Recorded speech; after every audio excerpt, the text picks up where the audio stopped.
राधिका बरसाने वारी की जय। गीता पाठ अध्याय 6 आत्म संयम योग।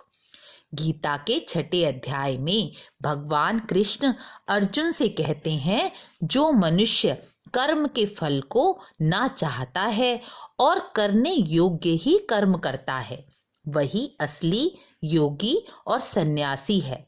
केवल संसार बंधनों, रिश्तों व भौतिक चीजों का त्याग करना सन्यास नहीं कहलाता। संसार में रहते हुए भी संसार से मुक्त हो जाना और अपने सारे कर्म भगवत बुद्धि से करना ही असली योग और सन्यास है।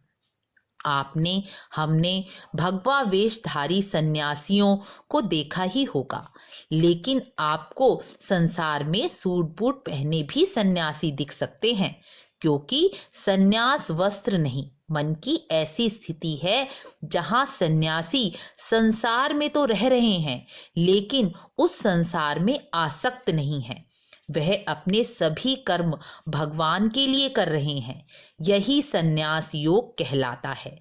जिस समय मनुष्य ना तो इंद्रियों में आसक्त होता है और ना ही कर्मों में आसक्त होता है, उस समय सर्व संकल्पों का त्यागी मनुष्य योगारूढ़ कहा जाता है। इसलिए मनुष्य को चाहिए कि वह भी संसार समुद्र से अपना उद्धार करे और अपनी आत्मा का कल्याण करे, क्योंकि मनुष्य अपना मित्र स्वयं है और मनुष्य अपना शत्रु भी स्वयं है। जिस मनुष्य ने अपना मन सहित अपनी इंद्रियों सहित शरीर को जीत लिया है, वही मनुष्य अपना स्वयं का मित्र है। और जो मनुष्य अपने मन को इंद्रियों सहित नहीं जीत पाया, वह अपना शत्रु स्वयं है। जैसे कहा जाता है, मन के हारे हार है और मन के जीते जीत। इसलिए अपना कल्याण चाहने वाले लोगों के लिए कृष्ण की कही गई यह बात बहुत महत्वपूर्ण है कि हमें अपने मन को इंद्रियों सहित जीतना है, और इसके लिए हमें अपने मन को बार बार कृष्ण का यह ज्ञान सुनाते रहना होगा।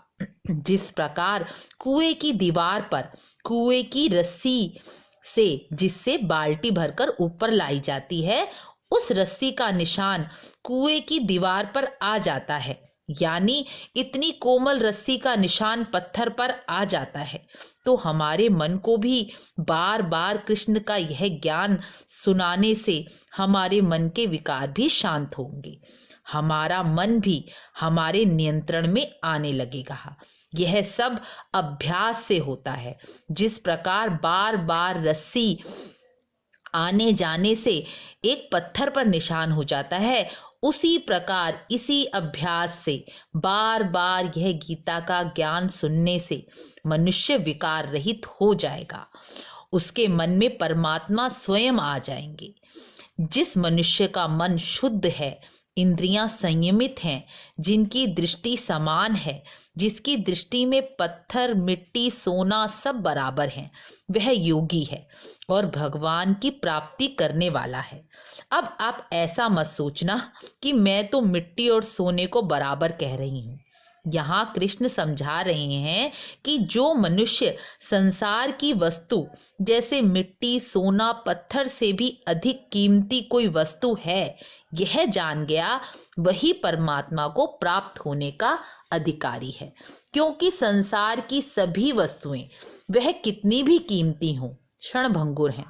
वहां उस परलोक में आप उसे नहीं ले जा सकते। यहाँ कृष्ण यह भी बता रहे हैं कि हम भगवान का ध्यान कैसे करें। कृष्ण कहते हैं, जिस मनुष्य ने अपनी इंद्रियों सहित शरीर को जीत लिया है और वह योगी कुछ संग्रह नहीं करता, एकांत में बैठकर ईश्वर में ध्यान लगाता है। यहाँ कृष्ण कहते हैं, ध्यान करने के लिए साफ स्वच्छ आसन होना चाहिए, जो ना ज्यादा ऊंचा हो और ना ज्यादा नीचा हो। आसन में शांत मुद्रा में बैठकर शरीर, सिर और गर्दन को एक समान सीधा कर दृढ़ होकर अपनी नासिका के अग्रभाग में दृष्टि रखें और अन्य किसी दिशा में दृष्टि ना करें। यह ध्यान विधि भगवान कृष्ण ने स्वयं कही है। जो मनुष्य ब्रह्मचर्य का व्रत करता है, यहाँ ब्रह्मचर्य का अर्थ ब्रह्म में आचार करना है, यानी परमात्मा के ध्यान में रहना, वह ही शांति को प्राप्त होता है। आगे कृष्ण अर्जुन से कहते हैं, यह योग ना तो ज्यादा खाने वाले को सिद्ध होता है और ना ही बिल्कुल ना खाने वाले को, ना ज्यादा सोने वाले को सिद्ध होता है और ना ही ना ज्यादा जागने वाले को। यह दुखों का नाश करने वाला योग संयमित आहार और विहार वाले को और शास्त्र सम्मित कर्म करने वाले को ही यह योग सिद्ध होता है। जिस तरह हम किसी विषय के बारे में पढ़ते हैं तो हमें डिसिप्लिन में रहना होता है, उस विषय में जानना होता है। किसी भी फील्ड को समझने के लिए हमें पूरी मेहनत करके डिसिप्लिन से ही हम उस फील्ड के मास्टर बन सकते हैं। तो यह योग को सिद्ध करने के लिए भी हमें डिसिप्लिन में रहना होगा, तभी यह योग सिद्ध होगा। आपने देखा होगा किसी भी चीज की अति अच्छी नहीं होती। कृष्ण बस यही यहाँ समझा रहे हैं कि किसी भी इंद्रियों को उसको अति से ज्यादा उसके विषय का भोग नहीं करने देना है। यदि हम किसी भी चीज की अति करेंगे या बिल्कुल ही छोड़ देंगे तो भी उसका नुकसान ही होगा। देखिए, यदि हम किसी चीज की अति करेंगे, जैसे जीवा है, जीवा का विषय भोजन है, यदि हम उसको अधिक से अधिक खाएंगे तो भी नुकसान है और उसको या बिल्कुल ही छोड़ देंगे तो भी नुकसान है।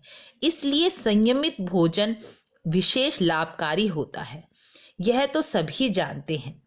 किसी भी योग को सिद्ध करने के लिए हमें संयमित आहार विहार में रहना आना ही चाहिए।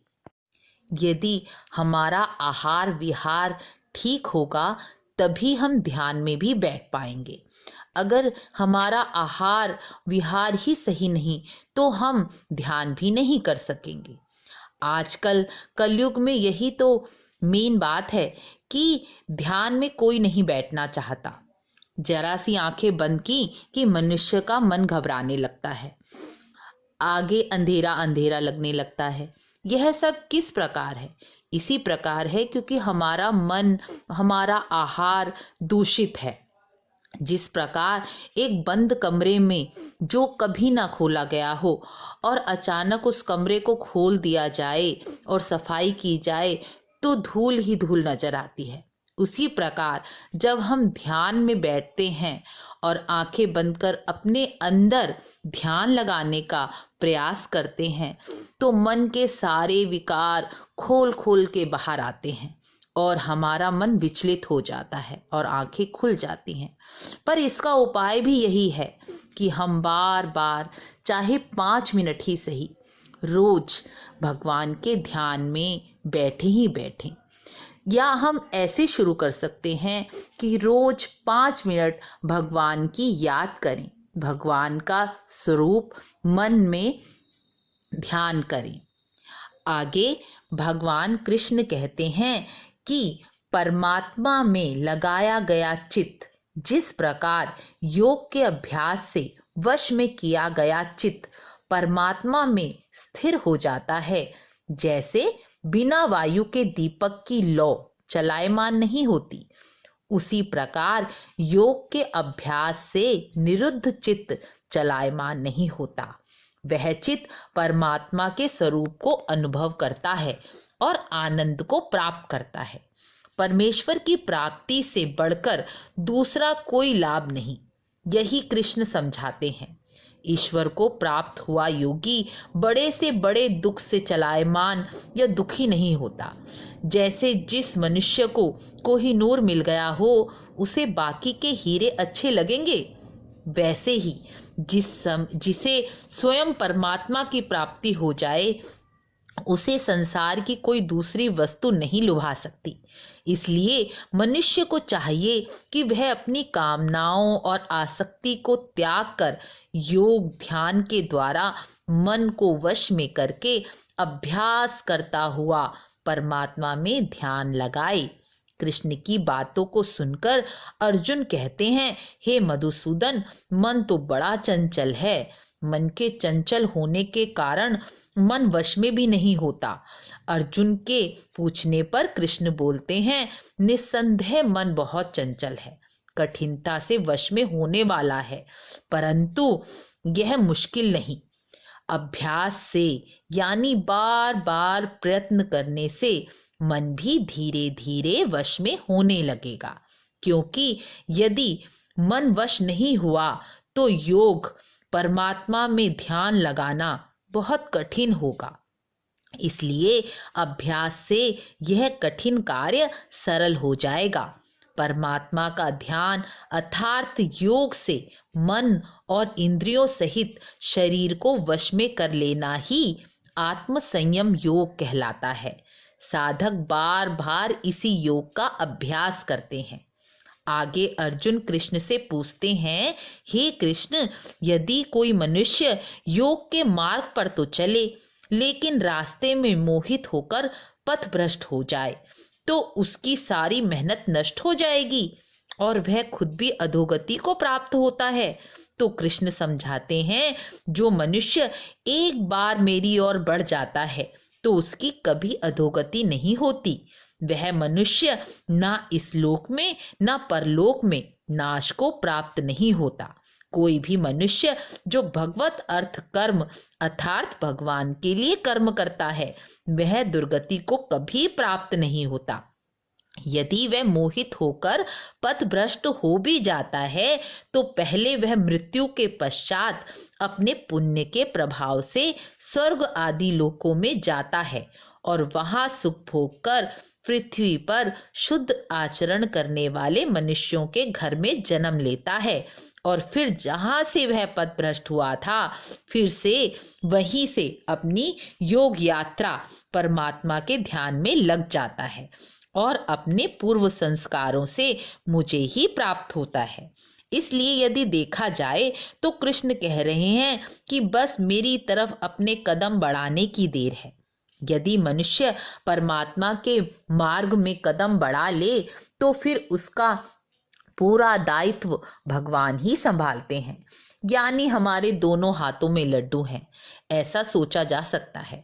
यदि हम परमात्मा के मार्ग पर चलें तो परमात्मा हमें देर या सवेर मिलेंगे ही। यह विधान स्वयं परमात्मा भगवान ने ही बनाया है। यही विधान बनाया है ईश्वर ने। हमें सिर्फ और सिर्फ अभ्यास यानी बार बार प्रयत्न करना है। बार बार ईश्वर के लिए प्रयत्न करने से हमें अपने पूर्व पापों से शुद्ध होकर परम गति को प्राप्त हो सकेंगे।